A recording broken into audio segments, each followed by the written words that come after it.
The Sphere, a monument to a $2.3 billion folly, hemorrhaged a staggering $98.4 million in operating losses during its very first quarter. So the burning question is this: how did this supposed symbol of the future, this proclaimed savior of Las Vegas, devolve so rapidly into a catastrophic financial black hole? It has become a notorious landmark, a monument to failure, haunting a city already teetering on the brink of collapse. This is the story of the $2.3 billion sphere that couldn't save Vegas. Let's cut through the noise and rewind the clock. Beneath all the manufactured hype, the sphere was born from a promise so outlandish it was practically impossible from the start. It was shamelessly promoted as the future of entertainment itself, an architectural and technological messiah that would supposedly redefine the very human experience. Even Architectural Digest was duped, breathlessly describing it as nothing short of a revolution. Marketed as the world's largest spherical structure with the biggest LED screen ever conceived, this, they claimed, was the future. But make no mistake, this wasn't just marketing fluff. The sheer terrifying scale of the project was truly unprecedented. Towering at 366 feet tall and 516 feet wide, the sphere was built to contain up to 18,600 spectators. Inside, a gargantuan 160,000 square foot 16K LED wraparound screen, paired with over 160,000 speakers and 10,000 motion-equipped seats. This was the audacious, some would say delusional vision of the controversial billionaire James Dolan. But behind those dazzling, hypnotic numbers lurked a brutal financial reality, a ticking time bomb set from day one. The project, launched in 2018 as a so-called partnership between the Madison Square Garden Company and Las Vegas Sands Corporation, began with a lie. It was initially budgeted at $1.2 billion, a figure that didn't just grow, it exploded, spiraling out of control with terrifying velocity. Less than a year later, the contractor publicly warned that real costs were already approaching $1.7 billion. MSG predictably denied everything, but by February 2020, they could no longer hide the truth, officially admitting the budget had catastrophically skyrocketed to $1.6 billion. But according to Architectural Digest, the final horrifying number was even more obscene. In 2018, the estimated cost stood at $1.2 billion. But after a toxic cocktail of design changes, supply chain meltdowns, and rampant inflation, the sphere's final price tag had grotesquely bloated to $2.3 billion. That's nearly double the original fantasy projection. This catastrophic overspend turned every financial forecast into a work of pure fiction. More importantly, the hemorrhaging costs weren't the only glaring, flashing red flag. Midway through construction, in a move that screamed of internal crisis, MSG unceremoniously fired its main contractor without any explanation, sending shockwaves through the industry and triggering a firestorm of multi-million-dollar lawsuits. The writing was on the wall in giant neon letters. A serious, deeply rooted crisis was already festering long before the grand opening charade. All of this leads to one chilling, unavoidable conclusion. This financial disaster was inevitable, transforming a grand vision into a $2.3 billion gamble that Las Vegas was destined to lose. Against all odds, the grand opening on September 29th, 2023, with U2's performance, seemed to magically silence every critic. The venue was packed to the rafters. Gushing reviews poured in from major outlets like Rolling Stone, and in a moment of sheer market delusion, the parent company's stock surged an unbelievable 17%. For one brief, shining moment, the world actually started to believe in the miracle James Dolan was selling. But a mere 5 weeks later, that illusion shattered as harsh reality came crashing down with absolute force. The first financial report was released, and it was a bloodbath, far worse than even the most cynical observer could have possibly imagined. As Far Out magazine reported on the bombshell date of November 9th, 2023, Sphere Entertainment had burned through $98.4 million in operating losses in a single quarter, and the nightmare was just getting started. On that very same day, in a move reeking of desperation, CFO Gautam Ranji resigned after just 11 months in the role. The official filing ludicrously claimed the departure was not due to any disagreement, but the New York Post reported a far uglier truth. It came after a firestorm of yelling and screaming from CEO James Dolan. The root problem, however, was a business model so fundamentally broken it defies logic. The disastrous deal with U2 allowed the band to pocket up to a staggering 90% of ticket revenues, leaving the Sphere with a pathetic 10%, nowhere near enough to cover its colossal operating costs. Naturally, this set a deadly precedent. Every other major artist, from Beyoncé to Lady Gaga, rightfully demanded similar terms, making any hope of profitability a complete and utter fantasy. The subsequent exodus of top artists and the complete breakdown of these negotiations expose a much deeper, more vicious power struggle raging within the music industry, a battle I intend to expose in a future investigation. However, the financial nightmare didn't end there. The following quarters only brought more devastation, as the Las Vegas Sun grimly reported on November 13th. In an absolutely staggering start to its 2025 fiscal year, the Las Vegas Sphere hemorrhaged over $125 million in a mere 3 months, posting the most abysmal revenue since its catastrophic opening. In that fleeting period, the $2.3 billion vanity project bled out over $500 million.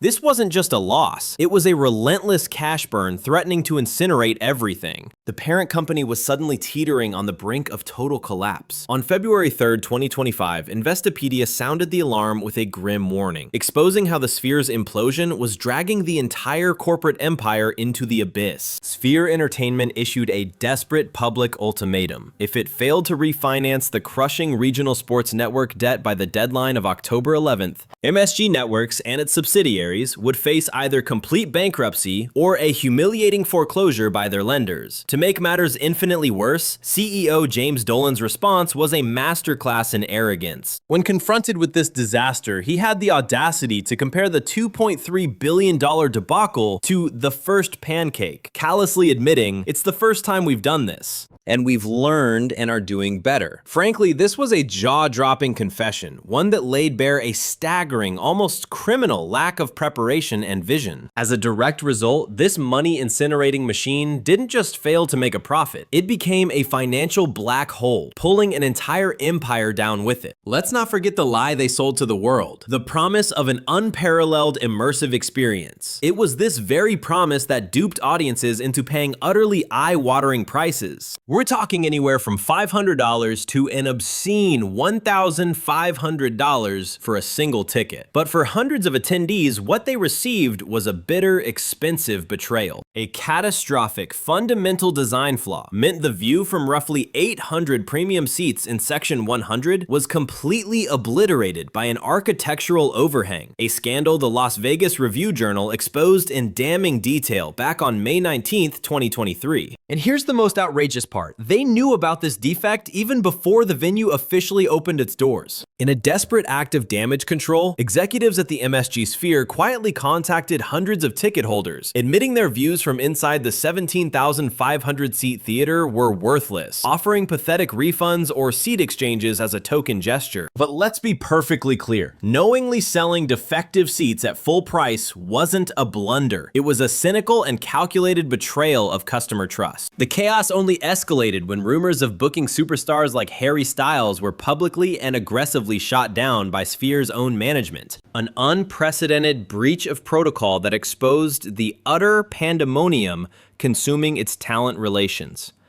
However, the Sphere's poison was already seeping beyond its own walls. Nearby residents began to revolt, complaining of a deafening, inescapable noise from its exterior sound system, a public nuisance reported by the Las Vegas Review-Journal on March 31st, 2025. This outrage culminated in a lawsuit filed in October, accusing the company of brazenly violating county noise ordinances, a case that a Clark County District Court has chillingly allowed to proceed. Make no mistake, the spectacular failure of the Las Vegas Sphere sent shockwaves of disbelief and panic across the entire globe. The ambitious Sphere London project was immediately scrapped, and terrified investors worldwide began to question the very sanity of these hyper-complex entertainment models, echoing the deep skepticism that once plagued the mega projects of Dubai and China. The collapse of a titan like this is never just a financial story. It stands as a chilling cautionary tale about corporate arrogance, flawed urban planning, and the devastating social consequences. A tragedy I will explore in even greater detail later. But the final fatal blow came from the cold, unforgiving world of finance in September of 2024. Benchmark analysts delivered the corporate death sentence, a sell rating on the company's stock, branding its profit outlook as fundamentally and hopelessly unsustainable. But beyond all these systemic failures, the most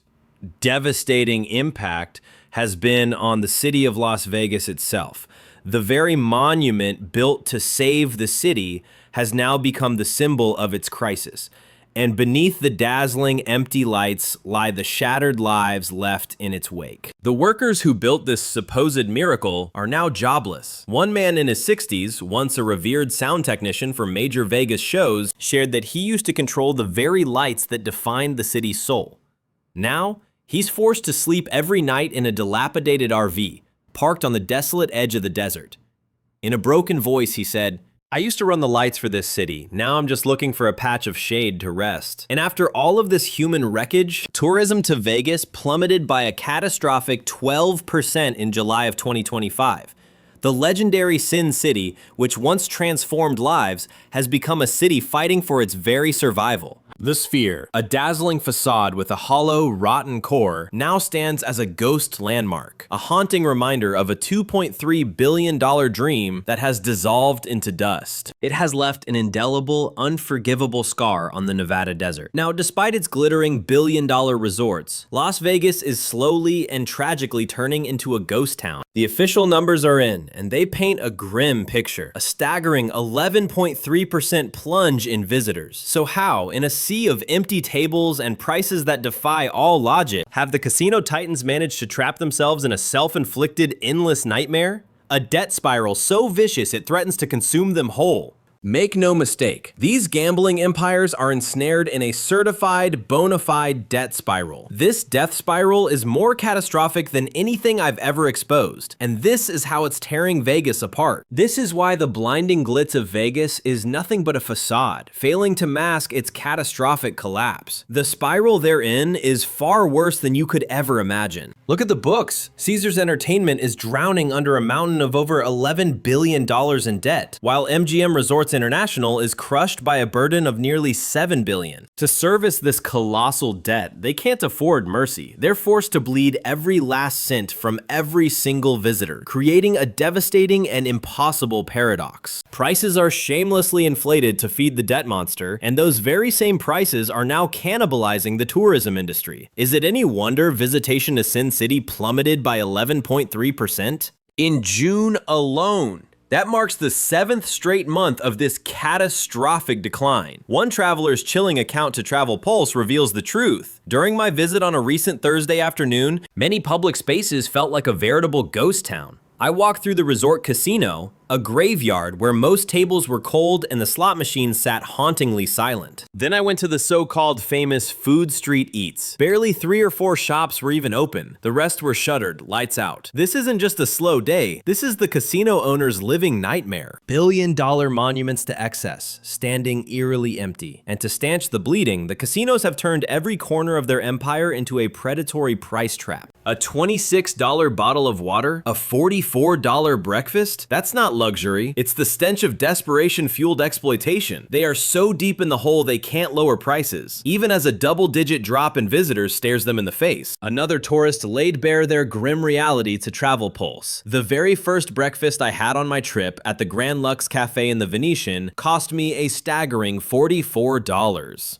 The price of dinner was just as shocking. I sat at the bar of an Asian restaurant inside the Venetian and ordered just 3 small dim sum appetizers. The bill came to over $80 before tip for one person. This insanity is a direct symptom of the debt spiral. This is precisely why the casinos are chained to these prices, even as the city empties out around them. The exodus from Las Vegas has been relentless, with tourist traffic in free fall every single month this year, hitting a gut-wrenching low of nearly 12% in February alone. In a desperate, panicked move, the casino owners have rolled out pathetic gimmicks like the so-called amazing 5-day sale. But the truth is far more cynical. It's nothing but a slap in the face, throwing worthless scraps to the public. They dangle these deals only on the slowest weekdays, while shamelessly blacking out every single weekend and major holiday like New Year's Eve, Thanksgiving, and even blockbuster events like the F1 Grand Prix. Let's be clear, they are selling you the days that nobody wants. What this farce of a sale with its mountain of blackout dates and restrictions truly reveals is that Vegas is treating us like fools, tossing us the table scraps, the absolute worst of what they have to offer. Us, the regular people, just hoping for a fair deal. And as if this self-inflicted nightmare wasn't enough, it's now being amplified by forces beyond their control. The revenge spending wave has crashed, and a cascade of disastrous foreign policy choices has chased away international visitors, with Canadians leading the exodus. So with foreign tourists vanishing and domestic travelers recoiling from the extortionate prices, the casino giants are backed into a corner with only one desperate move left: slash costs to the bone. Their final desperate gamble is to gut their own workforce, creating a disposable class of on-call employees who are left to languish for months without a single shift. MoneyWise exposed this brutal reality through the story of Caesars employee Sonia Owens. Her reality is a waking nightmare. She confessed to KTV Las Vegas that she hasn't been called for a shift in 2 agonizing months, despite being listed as on-call. But here lies the most twisted paradox, the most terrifying part of this entire nightmare. Against all logic, gambling revenue is somehow still climbing. According to iGaming Business, Nevada's gaming revenue has defied gravity, continuing its sickening upward trend for the 3rd straight month in August. And on the Strip, America's gambling mecca, gross gaming revenue actually surged by 5%, reaching an obscene $679.3 million.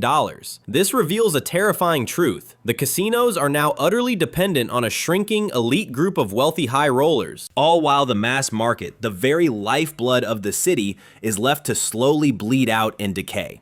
Las Vegas has become a grotesque mirror, reflecting a dangerously divided America, a place where the ultra-rich get richer and everyone else is simply left behind. The future of Sin City isn't just a local crisis, it's a dark prophecy for the American dream, and that vision is a terrifying abyss. With a staggering 94% of visitors decrying Las Vegas as intolerably expensive, Nevada's tourism industry is now staring into the abyss of its most catastrophic downturn in decades. This crisis is dragging the state's entire economy to the edge of a precipice, a fact underscored by a loyal visitor who, after dozens of trips, was shaken by the city's eerie emptiness. I've lost count of how many times I've been to Vegas, probably 20, and I swear this is the most deserted I have ever seen it in my life. I mean, you can find front row parking in the casinos. You can drive with absolutely no traffic. It's unnervingly smooth. This ghost town wasn't an accident. Las Vegas is being systematically hollowed out. The bone-chilling silence is merely the latest symptom of a festering crisis that has been metastasizing all year, and the most recent reports from September 2025 have confirmed our absolute worst nightmares. According to the New York Post, Las Vegas has been hemorrhaging visitors for 6 agonizing consecutive months. This is not a temporary slump. It is an alarming death spiral, a systemic rot that points to a problem far deeper than anyone feared, as the flood of tourists plunged for the 6th straight month in July. And yet, in a sickening twist, the casinos still managed to squeeze out a profit from the dwindling crowds. A paltry 3.1 million tourists dared to visit Sin City last month, a catastrophic 12% freefall from just 1 year ago. Then, in that same bleak September week,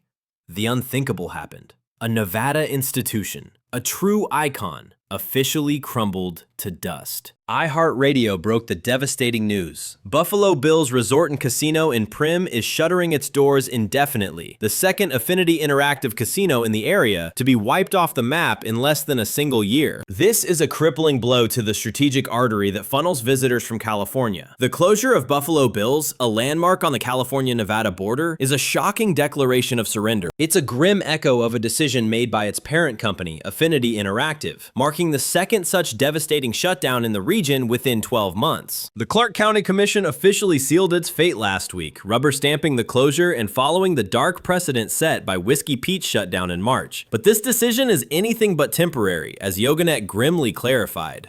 The sheer scale of this shutdown reveals a deeply pessimistic, long-term strategy of abandonment from the property's corporate owners. Buffalo Bill's Resort and Casino in Primm, Nevada will now lie dormant for a minimum of 2 years, a sentence unanimously approved by the Clark County Commission. This latest authorization locks the resort's doors for 24 months, with the chilling option to renew its state of decay twice. Each extension would add another agonizing 6 months. These September bombshells were the explosive, catastrophic culmination of a summer of utter despair. Looking back, the warning signs were everywhere. AP News had already painted a horrifying picture of the decline, pointing the finger directly at the toxic political and economic factors behind the collapse. Some officials are now blaming a controversial administration's tariff and immigration policies, which were supposedly designed to protect U.S. interests. But it appears these aggressive policies have backfired with devastating consequences. They have broadcast a hostile and unwelcome message to international tourists. People are just thinking in a different way now. It used to be, I can say, everybody loved America, but now, a lot of things, they just don't. Las Vegas Mayor Shelley Berkley didn't mince words, describing the catastrophic drop in visitors from key markets with brutal, shocking honesty. According to AP News, Mayor Shelley Berkley issued a stark warning that tourism from Canada, once Nevada's largest international lifeline, has been choked from a torrent down to a pathetic drip. The same is true for Mexico. We have a number of very high rollers that come in from Mexico that aren't so keen on coming in right now. And that, it seems, is the damning verdict from the rest of the world. Ted Papageorge, the head of a major union, gave it a name: the Trump slump. He argued that the administration's hardline policies have irrevocably tarnished America's image on the world stage, and the airline data tells an even more terrifying story. Air Canada witnessed its passenger numbers plummet by a shocking 33% in June compared to the year before, while WestJet nosedived by 31%. A budget carrier flare reported a mind-boggling 62% collapse. The Verge then confirmed this terrifying trend, revealing that the contagion was spreading to other markets as well. The hemorrhaging was even more severe among international visitors, with several airlines reporting catastrophic 30 to 50% decreases in traffic from both Canada and Europe. For some carriers, air travel from Canada to Las Vegas cratered by 55%, while Aeromexico witnessed a jaw-dropping 63% year-over-year plunge into oblivion. The ghosts of these international tourists now haunt the empty streets and silent shops.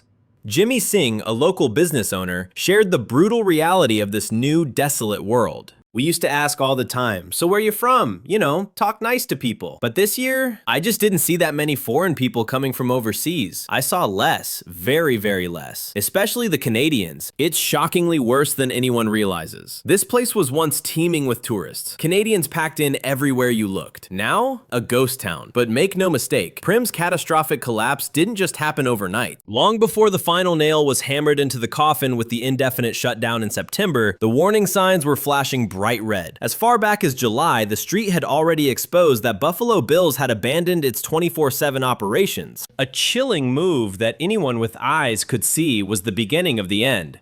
On July 7th, 2025, the official word came down. Buffalo Bill's Resort and Casino would cease all round-the-clock operations. They tried to spin it as merely shifting its 24/7 gaming, hotel, and food services to its sister property, Primm Valley Resort and Casino, a hollow excuse documented by John Maffei at Vegas Advantage. This devastating closure came on the heels of another tragedy. Primm's oldest property, Whiskey Pete's, had already been permanently shuttered in December of 2024. The sequential domino-like downfall of two of the town's 3 major casinos has grotesquely transformed Primm from a bustling pit stop into a desolate, haunting wasteland. And this isn't just Primm's story, it's a terrifying omen for the entire industry. The relentless, cutthroat competition from Southern California's tribal casinos has completely eviscerated its appeal as a must-stop destination. According to The Street, these once vibrant roadside oases have all been slowly suffocated by the strain of changing travel patterns and vicious regional competition, including the ever-present threat of Southern California tribal casinos and the catastrophic, pandemic-fueled collapse in visitor numbers. As Primm withered from 3 casinos down to 2, it became a horrifying symbol of the broader existential crisis facing all peripheral gaming destinations. Now only the Primm Valley Resort remains, a lone fortress standing against a tide of decay. It's now saddled with the impossible weight of keeping a dying town on life support. This crisis isn't just about cold hard statistics. It is a direct and imminent threat to the livelihoods of hundreds of thousands of Nevadans. The state's entire economy is precariously balanced on the knife's edge of tourism. A chilling report from Applied Analysis and the Nevada Resort Association reveals a staggering $98 billion economic impact hanging by a thread. This single industry props up a fourth of all jobs, generates 22% of all wages, and funnels a massive 34% of tax dollars into the general fund, resulting in a crucial $3,000 reduction in the tax burden for every single household. As that vital revenue stream evaporates into thin air, lawmakers are being forced to make unthinkable choices. Alan Feldman of UNLV described a grim, funereal mood in the state capitol. He said, "I think that the mood in Carson City, especially toward the end of the session, was gloomy." He continued, "As the devastating numbers began to roll in, as the horrifying reality of what the forecast was going to look like truly set in, the almost certain consequence is a brutal gutting of essential public services, a disaster that will impact everyone from our teachers and librarians to our critical hospital staff. In Nevada, the predictable historical response has always been to slash programs to the bone, to shrink programs," Feldman stated bleakly. So it's not just the politicians who are worried. I believe there are teachers who are absolutely terrified. There are librarians who are worried. There are hospital workers who are worried. And I think we're far more likely to see that devastation happen before anyone seriously considers raising any kind of tax. Pouring gasoline on the fire is the obscene rising cost of even visiting Las Vegas. Tourists are being financially squeezed, bled dry by predatory surcharges and criminally inflated prices. The New York Post has captured the roaring inferno of outrage online. Travelers are savaging the city for its shameless resort fees, its ludicrous $20 cocktails, and its $40 parking shakedowns. This blatant greed is fueling a powerful and damning perception that Las Vegas has completely lost its soul. Tourists are unleashing their righteous fury on social media, with one incensed Reddit user writing, "It's objectively expensive, even for Vegas, maximizing revenue at every single turn." Faced with this public relations catastrophe, the industry is now desperately scrambling to respond, according to Vegas Verge. Hotels are suddenly rolling out flimsy discount programs, and the tourism authority is frantically throwing more money at advertising. But to survive this, Las Vegas will have to do far more than just reinvent itself. It can no longer be just a gambling paradise. It must become a destination that offers real, tangible value and a wealth of diverse experiences. The Las Vegas Convention and Visitors Authority, the LVCVA, has desperately boosted its advertising budget by a staggering $37 million for fiscal year 2026, focusing on domestic travelers and new attractions. And yet, these frantic last-ditch efforts feel like too little too late. Nevada's crisis is a deafening alarm, a terrifying wake-up call about the suicidal fragility of an economy so dangerously dependent on a single industry. The future of Las Vegas will be a harrowing test of America's resilience, its imagination, and its fundamental capacity to reinvent itself in the face of a crisis of its own making.